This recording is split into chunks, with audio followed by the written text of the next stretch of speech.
Bonjour chers amis, content de vous retrouver pour cette nouvelle séquence. C'est Laurent avec vous aujourd'hui et je suis accompagné de ma femme Hélène. Alors sans plus tarder, chers amis, nous allons écouter ce très beau chant d'invocation à l'Esprit Saint. Viens, Esprit de sainteté, viens répandre ta clarté, viens répandre ta lumière dans nos cœurs. Amen.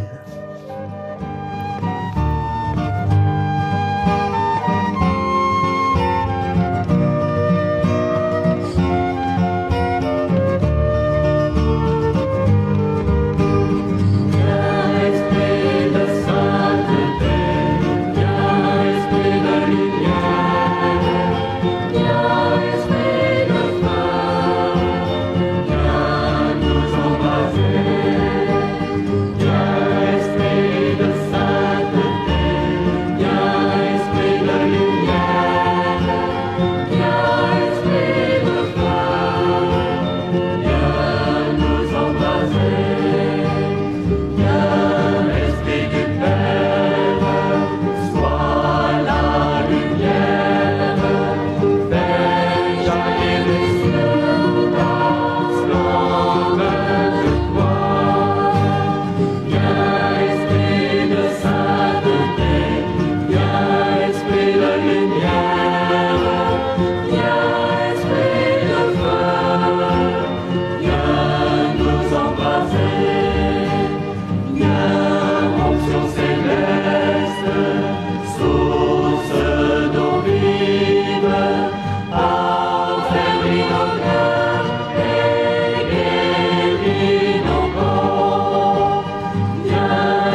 Lecture du livre du prophète Jonas. Jonas se leva, mais pour s'enfuir loin de la face du Seigneur. La parole du Seigneur fut adressée à Jonas, fils d'Amittai. Lève-toi, va à Ninive, la grande ville païenne, et proclame que sa méchanceté est montée jusqu'à moi. Jonas se leva, mais pour s'enfuir à Tarsis, loin de la face du Seigneur. Descendu à Jaffa, il trouva un navire en partance pour Tarsis. Il paya son passage et s'embarqua pour s'y rendre, loin de la face du Seigneur. Mais le Seigneur lança sur la mer un vent violent, et il s'éleva une grande tempête, au point que le navire menaçait de se briser. Les matelots prirent peur, ils crièrent chacun vers son Dieu, et pour s'alléger, lancèrent la cargaison à la mer. Or, Jonas était descendu dans la calve du navire. Il s'était couché et dormait d'un sommeil mystérieux. Le capitaine alla trouver et lui dit « Qu'est-ce que tu fais? Tu dors? Lève-toi, invoque ton Dieu. Peut-être que ce Dieu s'occupera de nous pour nous empêcher de périr. » Et les matelots se disaient entre eux « Tirons au sort pour savoir à qui nous devons ce malheur. » Ils tirèrent au sort et le sort tomba sur Jonas. Ils lui demandèrent « Dis-nous donc, d'où nous vient ce malheur? Quel est ton métier? D'où viens-tu? Quel est ton pays? De quel peuple es-tu? » Jonas leur répondit « Je suis hébreu. Moi, je crains le Seigneur, le Dieu du ciel, qui a fait la mer et la terre ferme. » Les matelots furent saisis d'une grande peur et lui dirent « Qu'est-ce que tu as fait là? » Car ces hommes savaient, d'après ce qu'il leur avait dit, qu'ils fuyaient la face du Seigneur. Ils lui demandèrent « Qu'est-ce que nous devons faire de toi pour que la mer se calme autour de nous? » Car la mer était de plus en plus furieuse. Il leur répondit « Prenez-moi, jetez-moi à la mer, pour que la mer se calme autour de vous. Car je le reconnais, c'est à cause de moi que cette grande tempête vous assaille. » Les matelots ramèrent pour regagner la terre, mais sans y parvenir, car la mer était de plus en plus furieuse autour d'eux. Ils invoquèrent alors le Seigneur. « Ah, Seigneur, ne nous fais pas mourir à cause de cet homme, et ne nous rends pas responsables de la mort d'un innocent. Car toi, tu es le Seigneur, ce que tu as voulu, tu l'as fait. » Puis, ils prirent Jonas et le jetèrent à la mer. Alors la fureur de la mer tomba. Les hommes furent saisis par la crainte du Seigneur. Ils lui offrirent un sacrifice accompagné de vœux. Le Seigneur donna l'ordre à un grand poisson d'engloutir Jonas. Jonas demeura dans les entrailles du poisson 3 jours et 3 nuits. Alors le Seigneur parla au poisson, et celle-ci rejeta Jonas sur la terre ferme. Parole du Seigneur, nous rendons grâce à Dieu.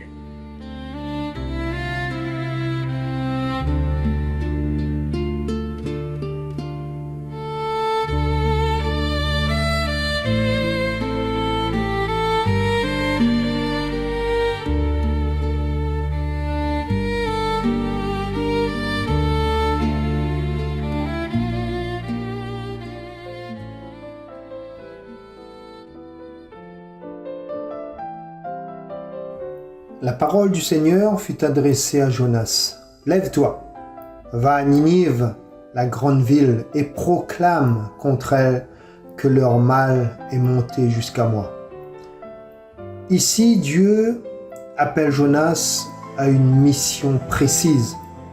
Aller vers Ninive, une ville étrangère et pécheresse, pour y proclamer un message d'avertissement. Cela montre que Dieu n'est pas seulement le Dieu d'Israël, mais qu'il se soucie aussi des autres peuples. Son désir est que tous se convertissent et vivent.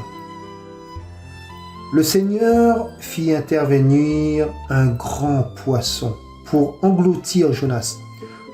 Jonas demeura dans le ventre du poisson 3 jours et 3 nuits.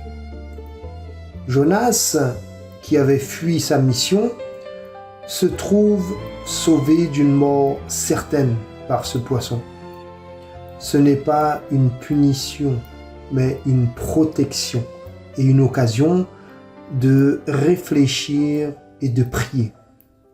L'image des 3 annonce déjà pour les chrétiens la résurrection de Jésus.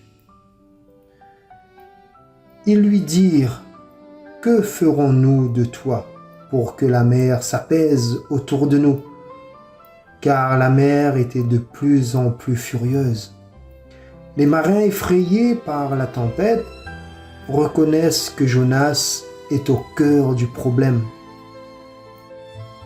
Cette question souligne la responsabilité du prophète qui a désobéi à l'appel de Dieu. Mais elle révèle aussi que les actes d'un seul peuvent avoir des conséquences sur beaucoup d'autres. Dieu qui appelle à la mission. Jonas qui fuit mais que Dieu sauve. La responsabilité personnelle qui peut toucher toute une communauté.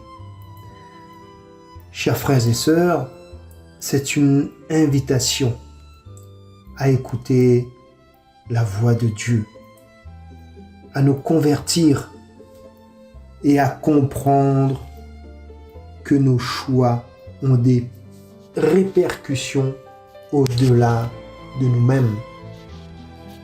Amen.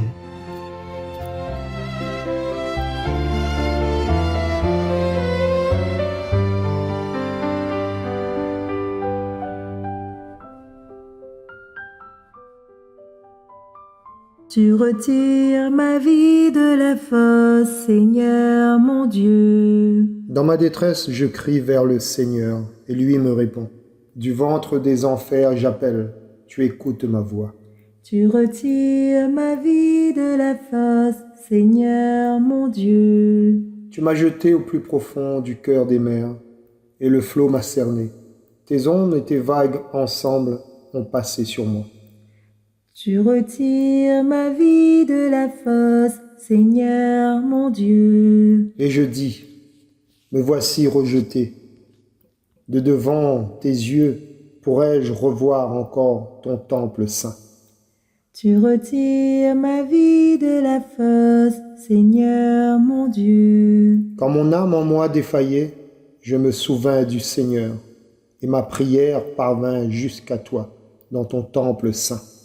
Tu retires ma vie de la fosse, Seigneur mon Dieu. Voilà, chers amis, nous arrivons au terme de cette séquence. Nous vous remercions pour votre écoute. Que Dieu vous bénisse et vous comble de ses grâces en abondance. Voilà, nous allons nous donner rendez-vous dans un petit mois. Et juste avant de nous quitter, nous allons écouter ce très beau chant.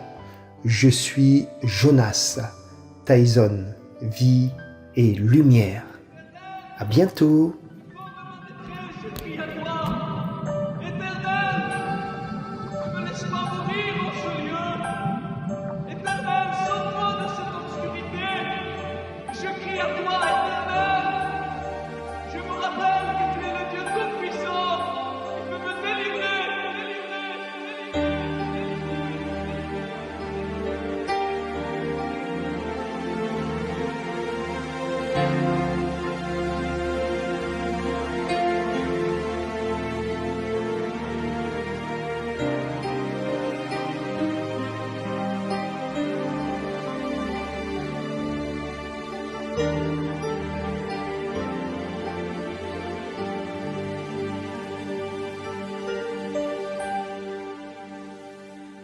Je suis Jonas, j'ai désobéi à Dieu.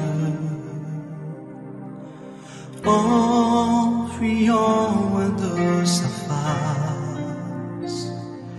J'ai payé le prix pour m'éloigner de lui, mais je me suis retrouvé dans cette obscurité.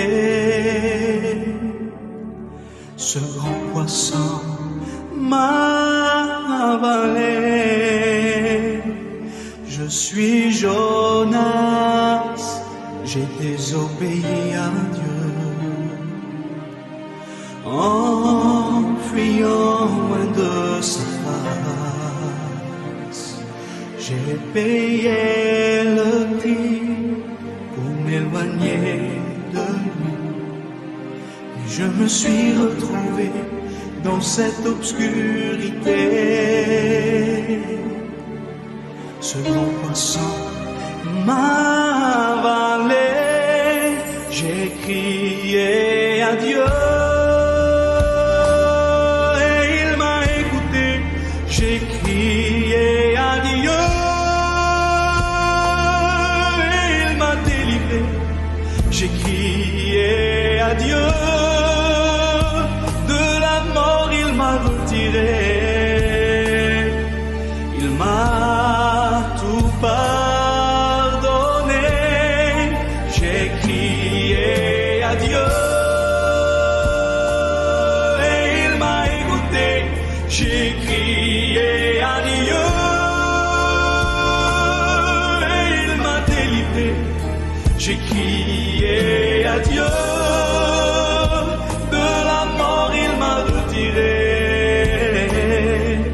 Il m'a tout pardonné. Je suis Jonas, j'ai désobéi à Dieu. En fuyant loin de sa face, j'ai payé le prix pour m'éloigner de lui. Et je me suis retrouvé dans cette obscurité. Ce grand poisson m'a avalé. J'ai crié à Dieu. J'ai crié à Dieu et il m'a délivré. J'ai crié à Dieu, de la mort il m'a retiré. Il m'a tout pardonné. J'ai crié à Dieu et il m'a écouté. J'ai crié à Dieu et il m'a délivré. J'ai crié à Dieu, de la mort il m'a retiré. Il m'a tout pardonné. J'ai crié à Dieu et il m'a écouté. J'ai crié à Dieu et il m'a délivré. J'ai crié à Dieu, de la mort il m'a retiré. Il m'a tout pardonné. Il m'a tout pardonné. Quand un malheureux crie, l'Éternel l'entend et il le délivre de toutes ses détresses.